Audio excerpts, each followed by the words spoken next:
The art form of acting is to fire up the audience's imagination.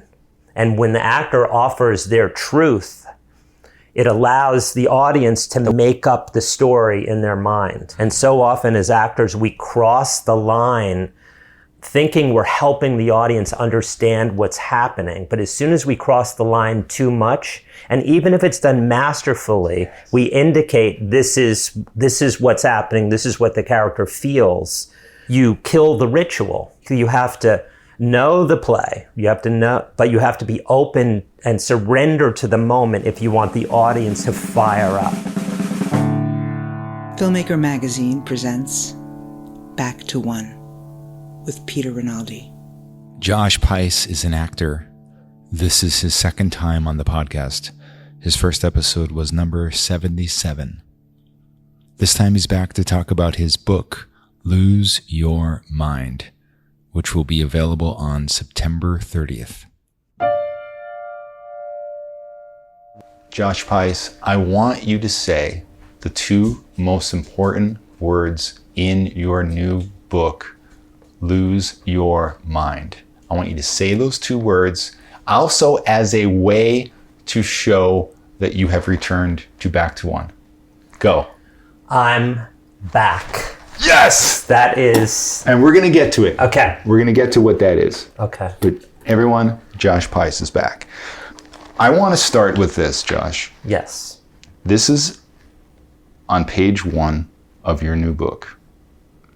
And I'm going to read this, and I'm going to tell you where I was when I read this, and this is why it's important. Lose your mind, it sounds like going crazy, right? It's actually the opposite. When you learn how to lose your mind, you're going to relish in consistent well-being. You'll no longer have to manage or improve any part of yourself or your experience in order to do your best work. You're going to discover that you, exactly as you are, with exactly what you're experiencing right now, makes the absolute perfect juice to create with. Josh, I read those words a couple weeks ago on a night that I'm not exaggerating was one of the worst nights of my life.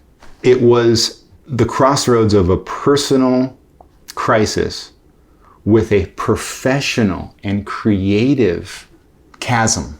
And it was so dark and weird, like there was so much going through my body, I couldn't lay down, like it was at night.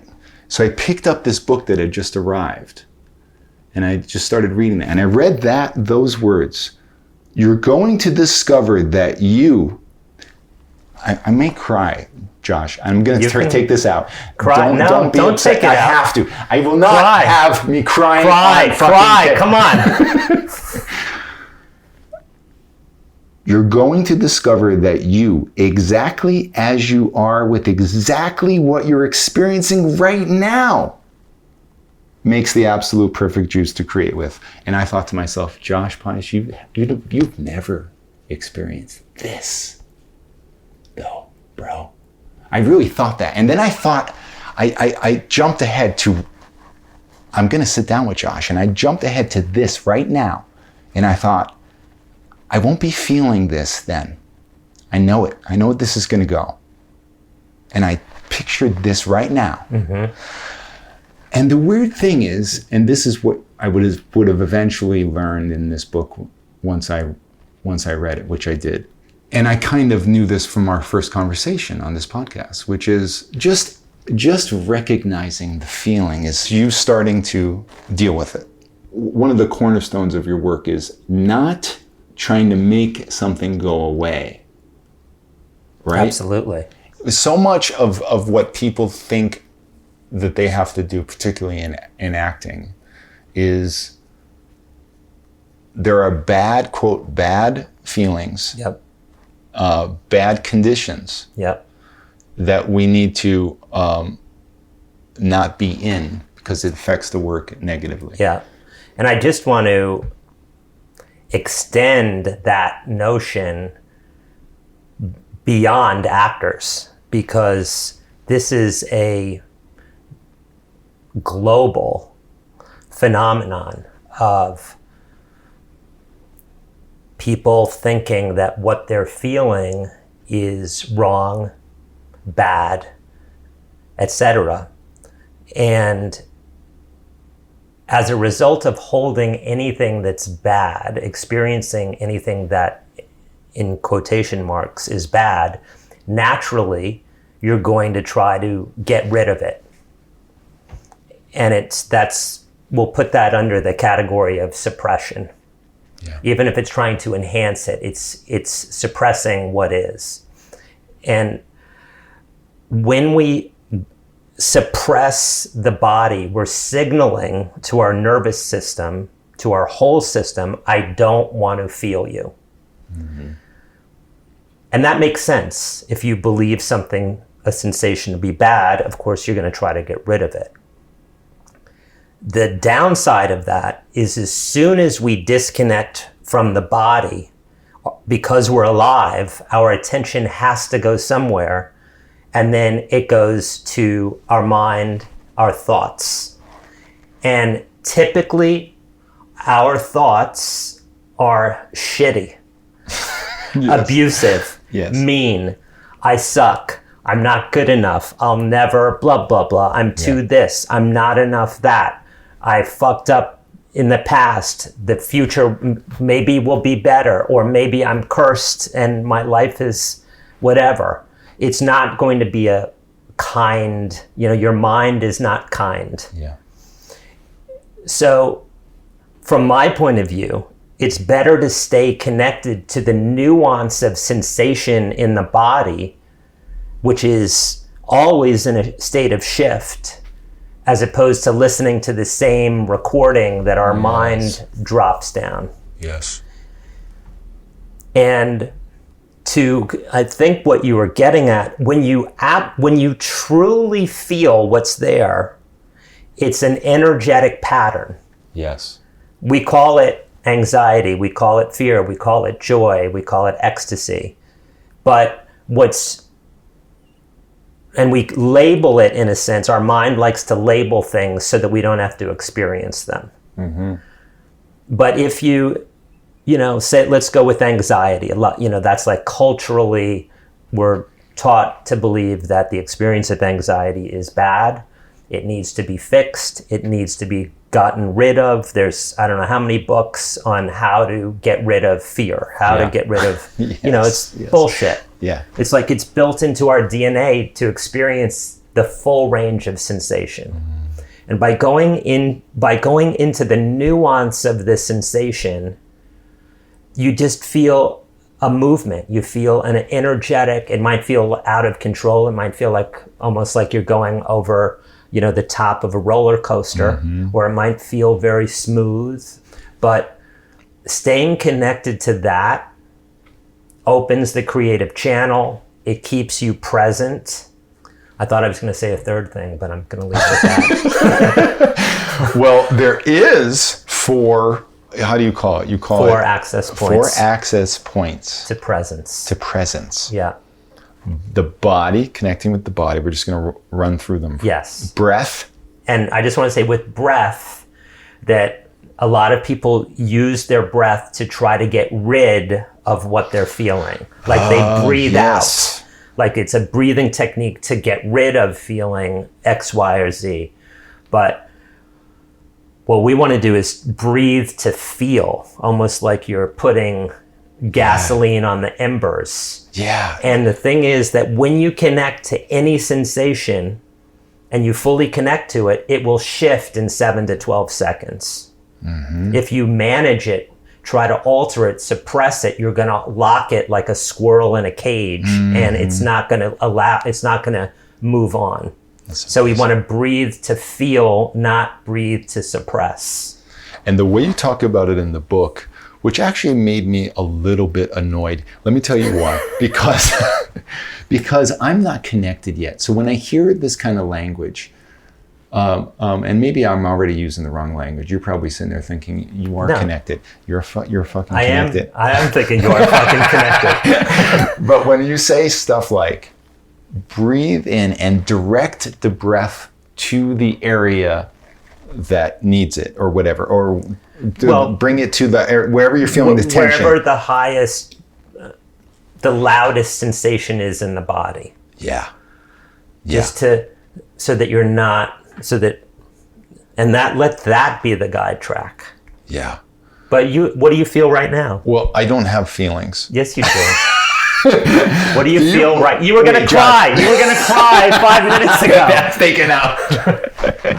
No, don't edit that out. Wait, he said he was going to cry, and I do not authorize that edit. But what do you feel right now? Wait, let me answer that with asking you this. Can you tell that I am not connected to my body? Like, when you sit down with somebody, can you tell right now how unconnected I am? I think you're connected, even if being connected to being unconnected is being connected. Throughout reading this book, I have tried to do things that you ask us to do. Like what? Like just try and feel right now. Where is some tension right now? No, what's the loudest thing that you feel? And it could literally be, I feel my butt in this banquette. My foot is hurting a little bit. Okay, great. Yeah. Then that's it. Like, all we want to do, there's no ideal state to get to. Yeah. There's no ideal thing you should find. It's just, as long as we have a connection to our body, our breath, and then the next one is connecting to the immediate environment. Yes. It's like, then we're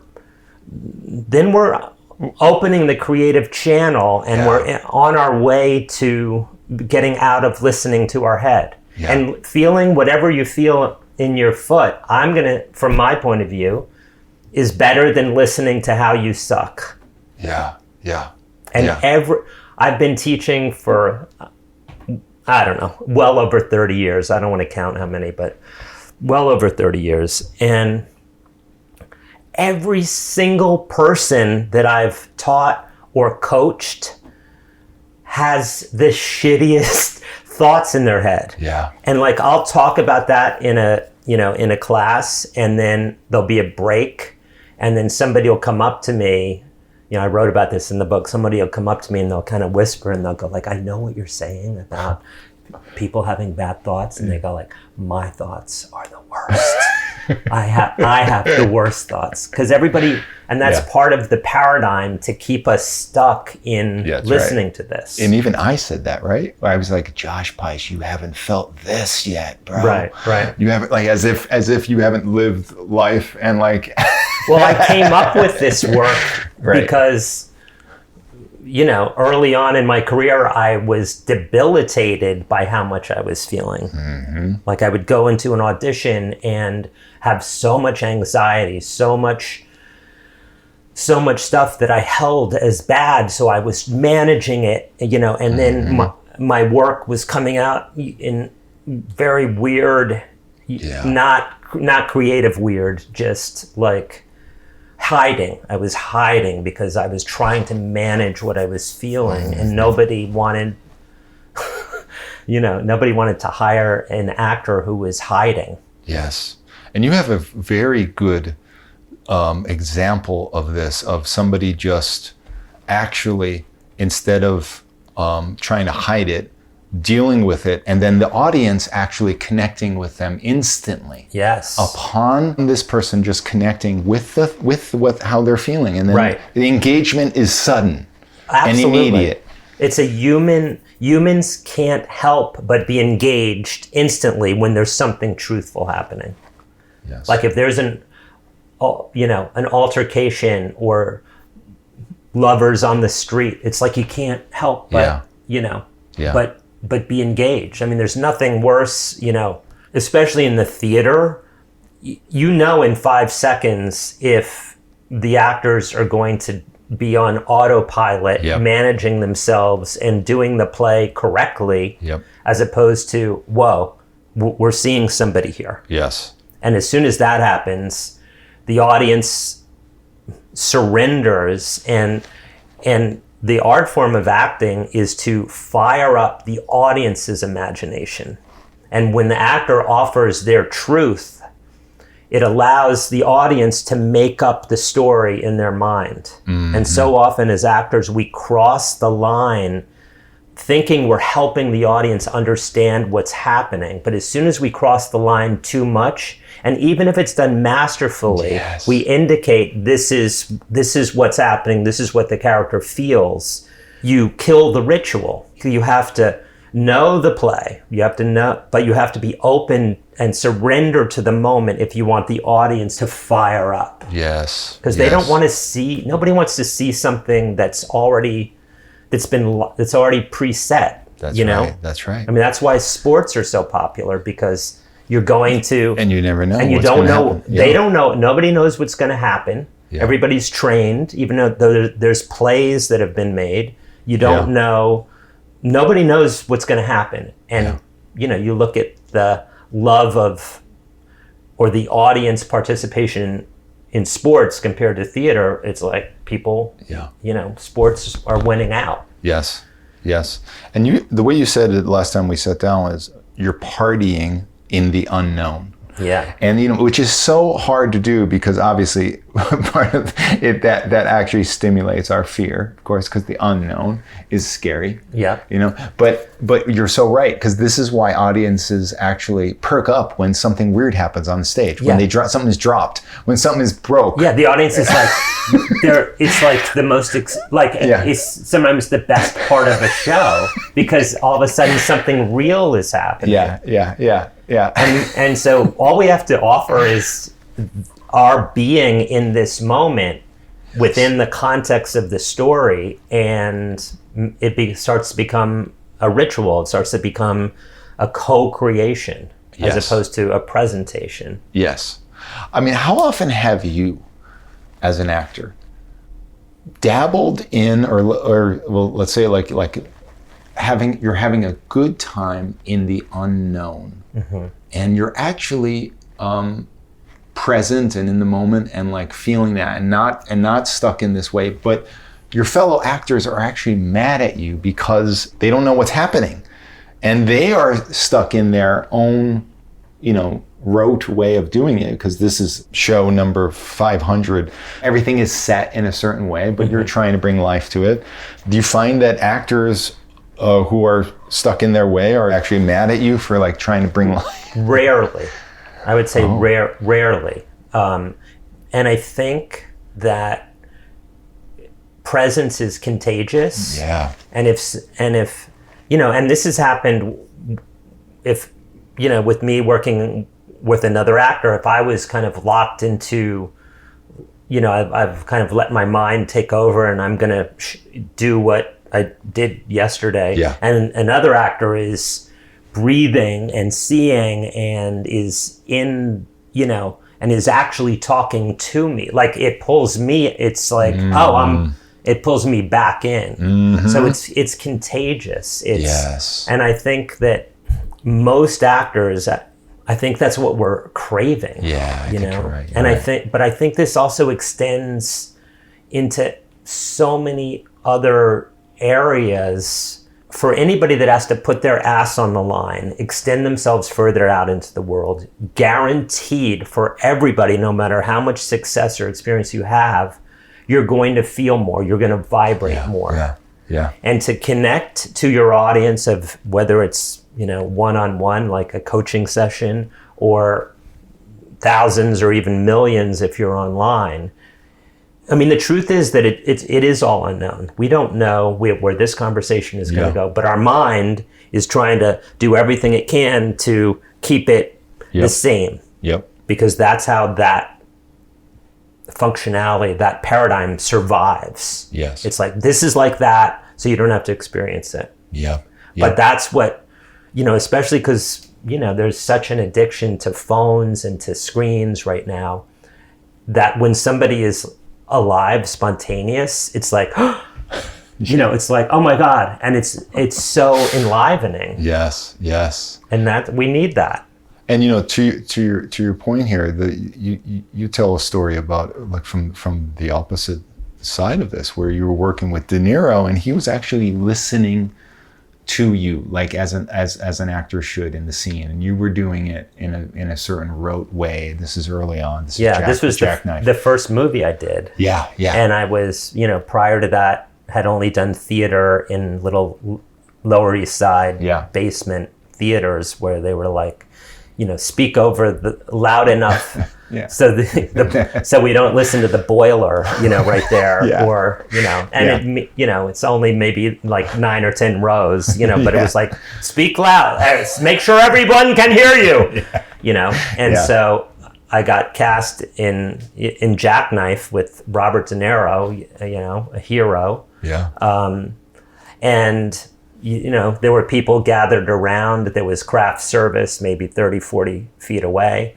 And, and was a rehearsal, for the crew. And I was projecting, and De Niro was just talking to me. And then I would project and he was only talking to me. And then after maybe 4 or 5 of those, me projecting and him talking to me, it was like, I couldn't help but listen to him. And I couldn't help but talk to him. And that was a big, learning lesson. I mean, it seems obvious, but, it was, and I think the director went from being, how the fuck am I going to deal with this amateur, and then all of a sudden it went from like, an amateur and, a master to 2 people talking to each other.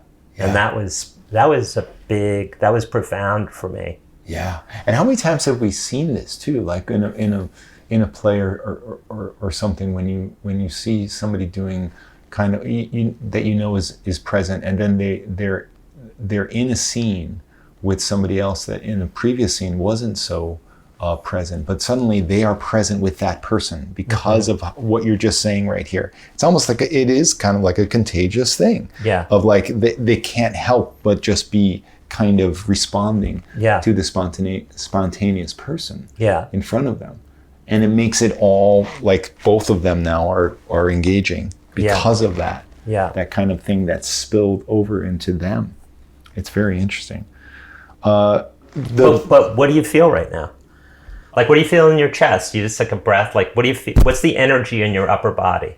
How do I describe it? I don't know how to describe it. It may not be words, but is it like chaotic movement? Is it moving upward, downward, expanding? I guess there is a tension right now in my chest. Okay, and breathe into it, just to feel it, not to get rid of it. Should I breathe in with my nose or my mouth? Doesn't matter.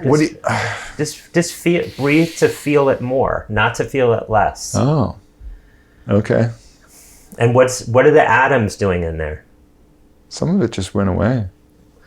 Right, but you connect to what's there, and it's going to start shifting. And that's the natural state, is shifting. Yes. But our mind wants to lock it, stop it, manipulate it, so that the mind can dominate you with its lecture that it told yesterday and the day before yesterday about, you're not so good. Yeah. Or it'll go like, you're so good. Oh my God.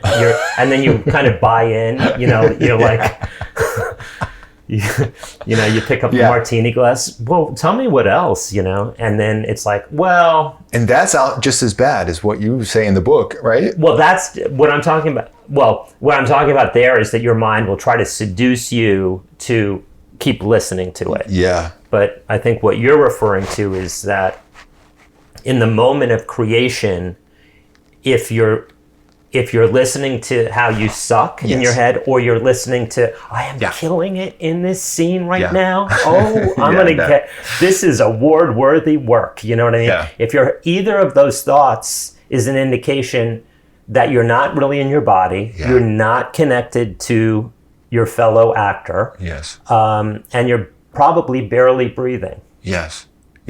How do you, though, do you ever worry about when somebody on paper and while reading this book totally gets what you're saying,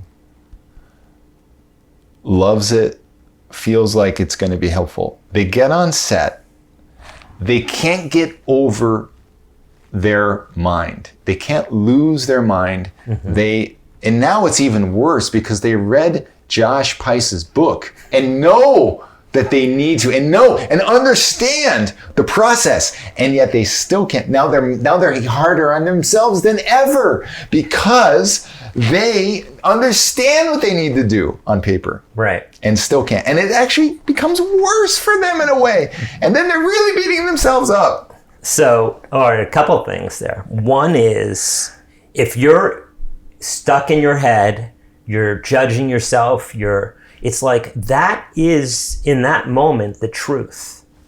And it's almost like connecting to like, I'm such a fuck up. But if you bring that into the scene, that too is going to shift. Mm-hmm. The other piece of it is what we said at the beginning of our conversation about I'm back. Yes. And so there's a period of time where your mind takes you on a journey. You know, you're shopping in Bloomingdale's and your mind is going like, I wonder what's at Macy's, you know, and there's a period of time where you don't know that your mind has pulled you into like, let's say a mental drama. You know, you're thinking, what, yesterday why did they fuck, I can't believe it, you know. Yeah. And there's a period of time you don't know that your mind has pulled your attention. Yeah.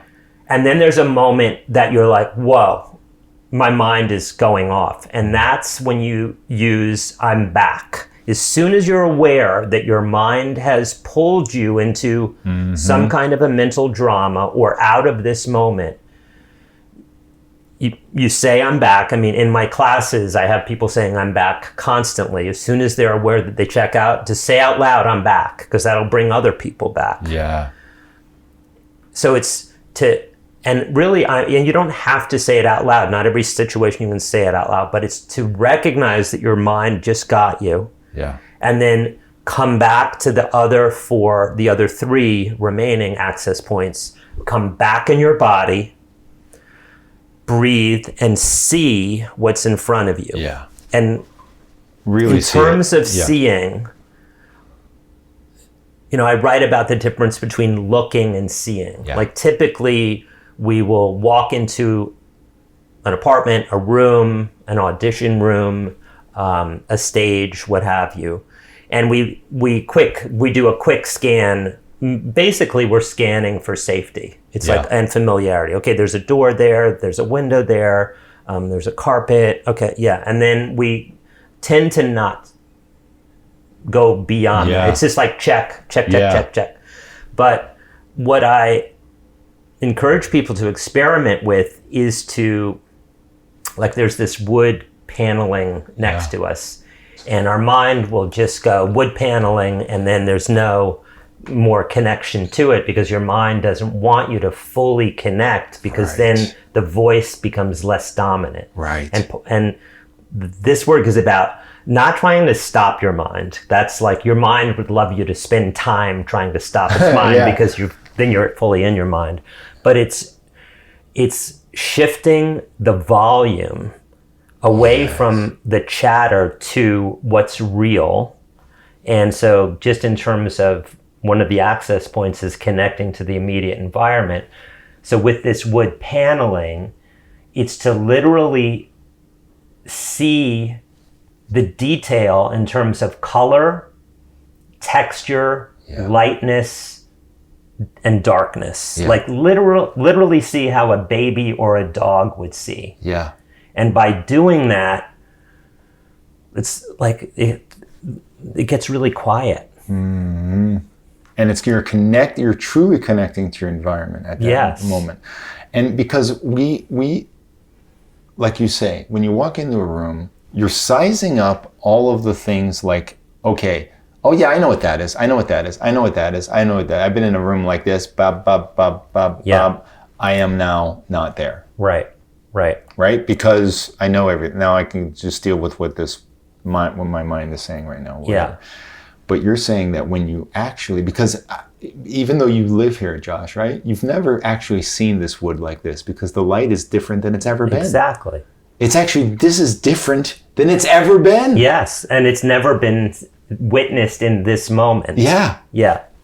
And what's interesting is these are all built into our human your humanness. Yeah. Like we're able to see in detail to the point that our mind is quiet. We're able to breathe and listen to the sensation in our body to the point where our mind is quiet. Yeah. It's not quiet, but this becomes louder. And Yeah. these are built into, these are built into us, Yes. but we're so habituated to not Yes. listen to that stuff. And didn't Homer talk about this when he talked about the sirens? And like You tell me, you're the smart dude. No, you know what I mean. Like the only way he survived that thing with the sirens, was it the sirens are bad or are they good?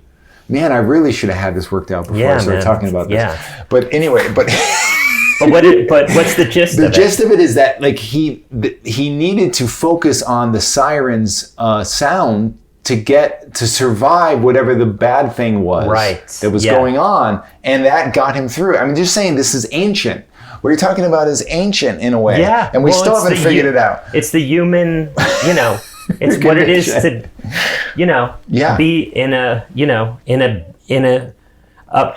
the human living in a human body is dealing with vibration, sensation,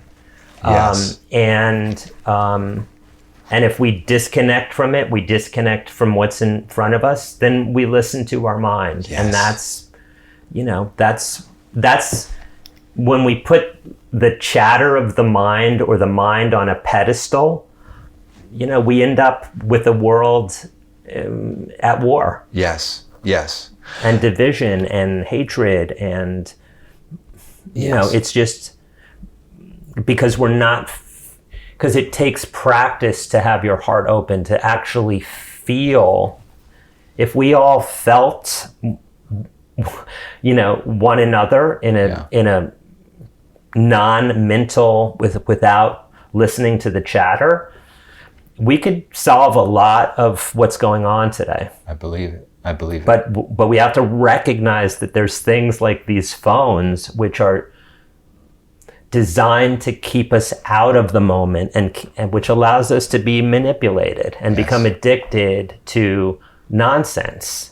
And part of this is this is how I know, like for real, that what you're saying is true, because when I have had lower back pain, I have realized that it is likely because I'm withholding something from someone, and once I release that, the pain goes away. It's happened in my life over and over again. Yeah. Whenever I have, like, one time I couldn't even, like, I was in a movie theater. I had to let everyone go, and I could barely get up. Mm-hmm. And I thought about it. I was like, oh, I know why. It's because I haven't told this guy who I was working with that I don't want to work anymore. And the reason why. And as soon as I did it, the back pain went away. Yes. And I know this sounds mystical and weird. It's very, and you talk about it in this book. It's really, I think it's, any sensation that we have a low tolerance for, when it occurs, we're going to do whatever technique we've come up with to not feel it. Yes. But then that sensation gets locked in the body. The body, one of the healthiest things to do is to let this sensation, that sensation, this sensation occur, because that's what the body is offering. Mm-hmm. But as soon as we go like, I'm not, maybe it's like anger, like, or maybe fear, like if I say I don't want to work with you, maybe whatever that sensation is. Mm-hmm. So I'm not going to feel that. Over a time, we then develop a habit of not feeling a certain thing, and that gets locked in the body. Mm-hmm. And at first it's tightness, and then it turns into pain because, pain, and then it can get even worse from there. And I mean, it seems miraculous, but like what you described and, what I've done working with different people is just connecting to what's there, and it's just sensation that wants to be felt, and you feel it, and it might be intense for a minute, if that, and then it's released, and it's not. None of this is psychological. It's more physics in a sense. Amazing. If like energy gets compressed, you let the energy uncompress, and by experiencing it, and the body thanks you and lets it go. And it's almost like in Chinese medicine. They say so much of illness is a blockage of qi, a blockage of energy. Yeah. And here's a quote. Oh, good. That has to do with this. If you kill off nervousness, you kill off everything else that is truthful. We can't selectively edit ourselves. If we suppress nervousness, we end up suppressing joy, aliveness, and every other sensation. So it's basically like so much of our lives is judging a certain sensation and saying, well, that has to, I have to get rid of that. And then, but what you're saying is when you do that, you're actually, you can't selectively do that. What's going to go, your baby in bathwater kind of thing. Yeah. You're going to throw out other things with that. Yeah, you can't, our system can't selectively edit one sensation out and keep all the others. Yes. And there's so many books that suggest that you can, but that's why people keep writing them, but nobody's really shifting.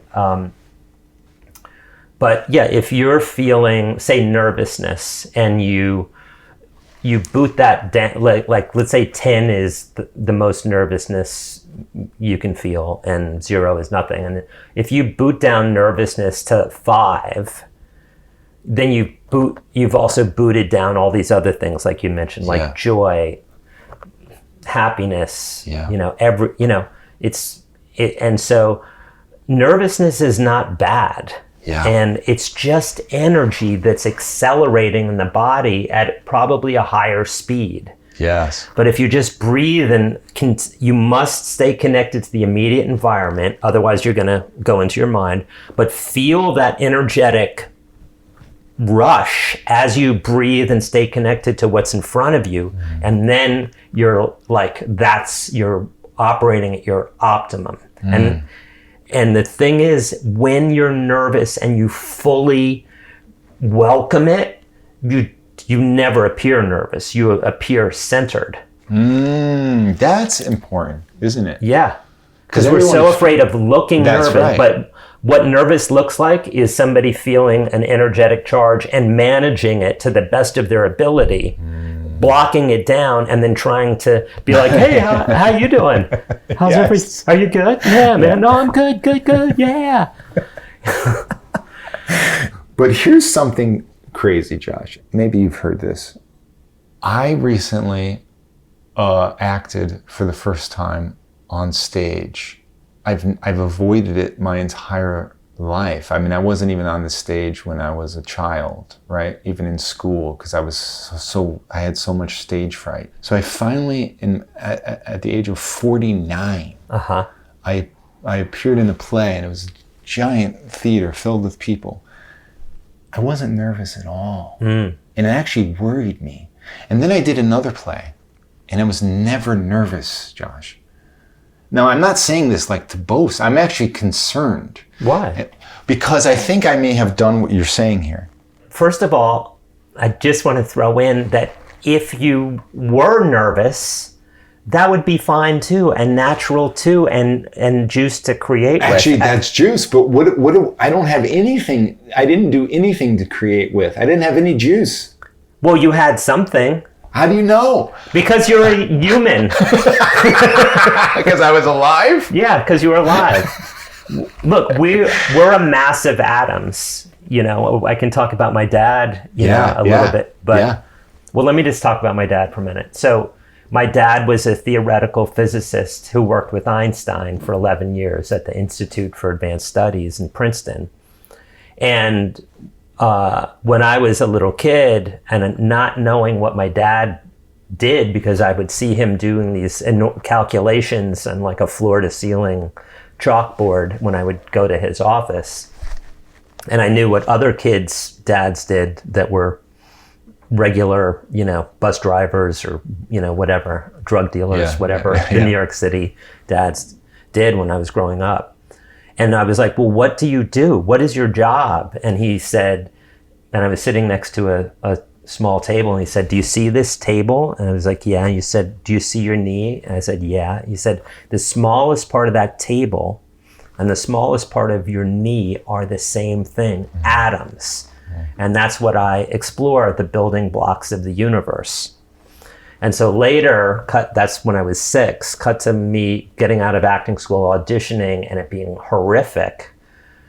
But when I remembered what my dad had told me, that my body is atoms, and I started to feel the purity, the atomic vibration of the sensation, which is not trying to get rid of it or manipulate it, but to go into like, what is it actually?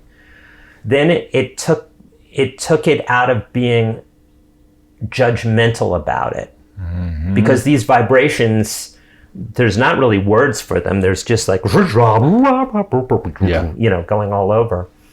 And by just connecting to the purity, what's actually happening, like anxiety is often a chaotic, when I ask people when they can really connect to it, it's a chaotic energy, and they're typically upper torso. And if you just feel that energy, it's all good. And we're human, being in the human body is being in a vibrational frequency that's in constant state of shift. So whatever you were feeling on stage. How do you know I was feeling anything? Is there a person that doesn't feel anything? There has to be a person that doesn't feel anything. Maybe I was that person. Well, did you feel, unless you completely suppressed yourself masterfully,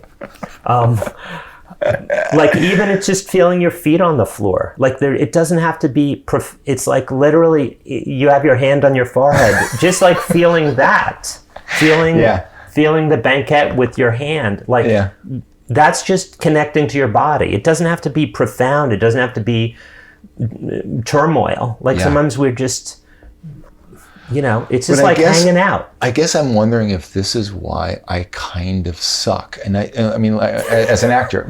And what I mean is, like, if I actually did connect to my body, I think that would unlock, basically the subtitle of your book, The Path to Creative Invincibility. I mean, it's really true. Yeah. I mean, I think, like, this is why I'm saying, I think, like, of all the people on earth, I think I need this book more than anyone in a way, because of what I'm saying. Well, hopefully more people than just you, but there might be a few. If nothing else, I wrote it for you. And you did say that in the book. I did. And I took it literally. I did. But go ahead, I interrupted. But what I mean is that I think that this may be what I'm missing here, is that, like, literally, the actor's instrument is the body. And, like, so often we actually choose to try and do this without it. In a way. Well, this takes bravery. Like, what I'm suggesting takes bravery, because it's stepping into the unknown, because we don't know what we're going to feel in 5 minutes. But the more, and I have a lot of exercises in the book, as you know, the more you just practice exploring with this, the more it's like, oh my God. And it's like, then it becomes fun. But we have to know that our nervous system, that our ancestors, somewhere in our ancestors, generations back, some people, let's just say some people were in a cave and one person ran out and got killed. The person that survived is in your lineage, but that person discovered and absorbed the truth. If I let myself be seen, if I let myself go further out into the world, something bad is going to happen. That's why any act of extending further out into the world is going to increase vibrations. And sometimes it almost feels like you're going to get killed. And I talk about in the book about sometimes it's literally talking, as weird as this may sound, like just talking to your nervous system. It's almost like you're talking to your ancestors and just saying, we're okay. Yeah. We're going to go into something new. We don't know what's going to happen, but we're okay. We're safe. Yeah. And literally comforting, your ancestry, that what you've inherited, this protective mechanism. Yes. It allows you to be you right now. And that survival strategy was perfect at that time for that individual. Right. But in this era of humanity, that survival strategy of being constantly protective, constantly being safe and suppressed, and and then that leads to like explosive behavior, explosive whatever, violence or other kinds of things. But our job now as artists and as creative beings, and everybody is a creative being, is to open up to the world. And that takes bravery. It takes bravery to step into the unknown, but it's only crossing this little threshold, and then it's like, oh my God, this is awesome. Yeah. And then as we expand into like the next arena, whatever that may be, it could be going on a date, whatever. It's like the vibrations are going to increase, but it doesn't mean you're not ready. It doesn't mean you're not a professional. It doesn't mean there's anything wrong with you. It's what happens to our sets of vibrations when they go into a bigger arena. We're going to vibrate. And if we can get that it doesn't mean anything bad, and that in a sense it's our body giving us creative fuel to do the task, as opposed to then like, okay, I gotta keep it together and then present 9% of ourselves. Yes. I don't know. Huge. It's not as fun. It's more fun. I love being in the unknown.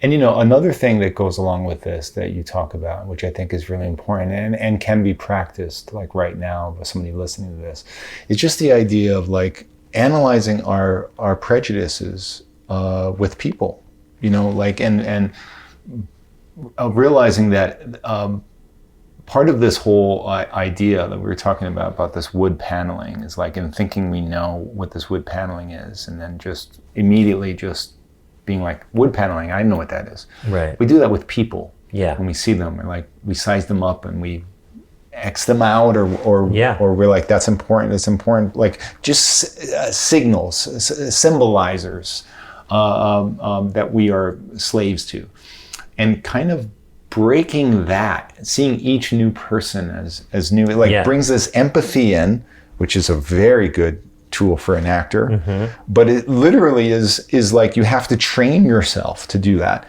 And it's all goes back to what you're saying. It's all about like seeing for real, feeling. It's about environment, but it's also about being able to, because you're going to be working with these people that are called humans, and we need to see them for what they are right there in front of us, rather than for what we think they are, because of what our mind is telling us, because of, like you're saying, for some kind of survival purpose, we size them up and we immediately label them a certain thing, and then we don't see them anymore. And we move on. And that can happen in, with strangers, but also in intimate relationships where we, our mind wants to, even if it's somebody like our intimate partner, our mind will, if we don't catch it, our mind is going to be like, oh, that person's this. Yes. And then we cease to see that being in this moment. Yes. And the more that we do that, the more stale it gets. Yes. And it's almost, and our mind, we have to know our mind wants to categorize everything so that we feel nothing, because the more we feel, the less the mind can control. Yes. One of the great honors that I have is when somebody says to me, an actor says to me, and they've said it, a number of actors, that they listen to this podcast on the way to the set or on set, let's imagine somebody's listening to this on set. What is one thing that you want them to tap into right now? Breathe to feel, and breathe to see, and keeping the breath going will keep you present, and that you have the tool of I'm back. You'll be present, your mind will pop in, you use I'm back, breathe, feel, see, and you're opening the creative channel to accessing your most creative self. Love this. You know what I love about I'm back? It's not like, you're not saying I'm coming back. No. You're already saying the arrival. Yeah. I'm back. Like, you're uttering the, you know what I'm saying? Well, you're breaking an amazing pattern. Yeah. And the more that you use I'm back, in the beginning, you're going to be like, oh my God, I'm back. Fuck, I'm back. Oh my God, I'm so fucked up. I'm back, and then, but the more that you catch it, then the periods of time that you're present expand. Mm-hmm. And then as those periods of time expand, then when your mind does take you, you're able to catch it really quickly. Mm-hmm. So it's a practice of retraining away from being dominated by this little shit talker. Yes. It's like nobody in your life, you wouldn't go like, I'm going to go have coffee and with someone and like sit there for an hour and them telling you, you're not that good. You don't look that good. You're overweight and you're old, or you're not, or you're too young. You're way too young, right. And you're not going to make it. Everybody else is doing better than you. Yeah. And it would be like you sitting there going like, yeah, thank you, and why am I not good? Oh, well, you're not good, like starting, remember when you were 5, and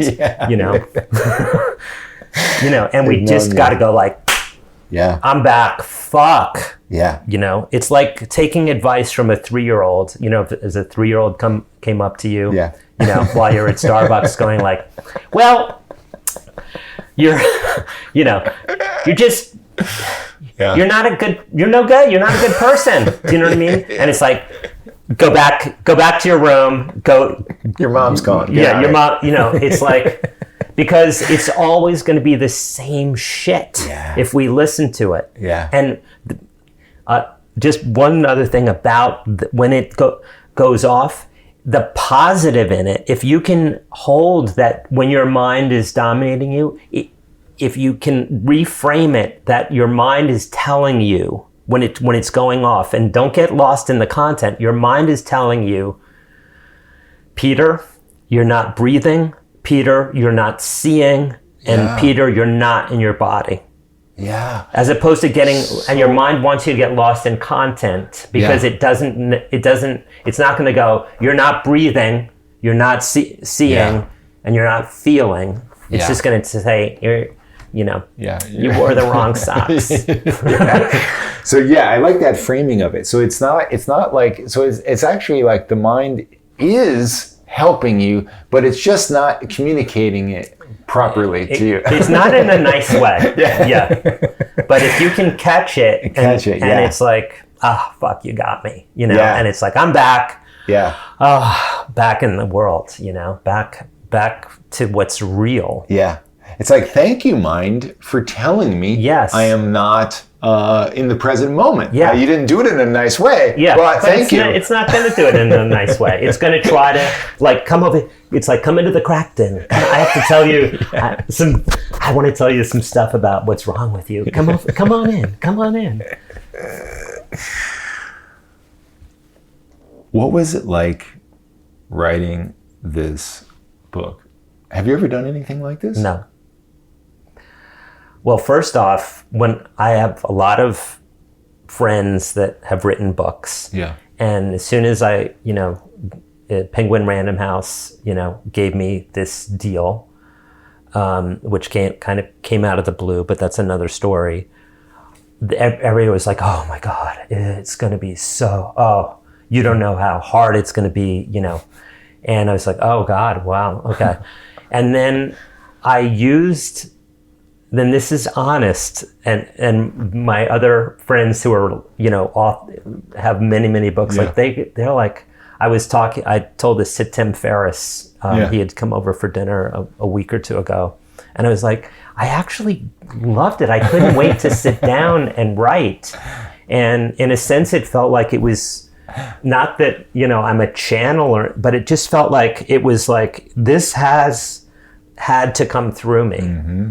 And I used the principles of the book, if I was like, is this any good? Is this, no. Yeah. I'm back, and just keep writing and not edit. Yeah. I just like go out, and then come back, and then I could use my editing mind, but it's like, just go forward, put it out, keep going. Yep. And I really enjoyed it. The challenge now is letting people know about it. I'm so appreciative of this conversation because you make it so easy, but it's just unfamiliar to, and that's, but again, it's like, I have to just stay present, and be like, it's like, I feel like this is what I have to offer the world. This is my gift, whether it's a good gift, I don't know, but this is my communication. And it really feels like you are genuinely wanting to help people and not like trying to sell a book. I absolutely want people to relish in their aliveness. Yeah. It's just because I see so many people caught up in, and friends, just like so tortured, or even I have a really good friend, and she's a very close friend, and she's a yoga teacher, and she's just an amazing person. And she was talking about like, but I have really bad imposter syndrome. Mm-hmm, mm-hmm. And it's like, I don't want to get, start doing this work in a conversation, but like even imposter syndrome, that's just your mind telling you you're an imposter. Right. It's just chatter. Right. You don't have a fucking syndrome. Do you know what I mean? Like your mind wants to be like, I have a syndrome. Yeah, there's a name for it. Here it is. Yeah, I have a syndrome. It's very serious. It's going to take it's probably terminal. Yeah. I have terminal imposter syndrome. You're not going to get over it. But that's just a trick of your mind going like, it's just your mind's going like, you're an imposter. Yeah. And it's just a narrative, like you wore the wrong socks. And it's like, come the fuck back. Yeah. If we listen to our mind, it's going to tell us we suck. Yeah. And it's just not true. And we can't afford to operate that way anymore. Yeah. Yeah. Because it's inaccurate. That's right. What you're doing is like, we need everyone to be at their creative best so that we can get something out of these people. Yeah. Right? I mean, and the potential to solve every problem in the world it's in us. It's in the combination of us. Yes. But if we're listening to our head and spiraling off, and it makes it impossible. Yes. And that we all are here because we have creativity in us that is there for a reason. It should be honored. It should be allowed to come forth. And so that's my hope with this book, is that people will get on the path to creative invincibility. So no matter what they're feeling, no matter what thoughts are in their head, they're going to be able to do their best work. Josh Pais, this book is a huge gift. It is available starting September 30th, 2025. That means you can get it right now at your favorite bookstore. Everywhere. I have never done any ad like this that I'm doing right now but I believe in this thing, Josh, and I want people to read this, and I want people to use the tools that you give them in this. And I am using it, and I am already benefiting from it, and now everyone can. Thank you so much for this. Thank you, Peter. Thanks for this great, effortless interview, and you're awesome. Back to One is a production of Filmmaker Magazine, which is a publication of The Gotham. Listen to back episodes of this podcast at filmmakermagazine.com or wherever you get your podcasts.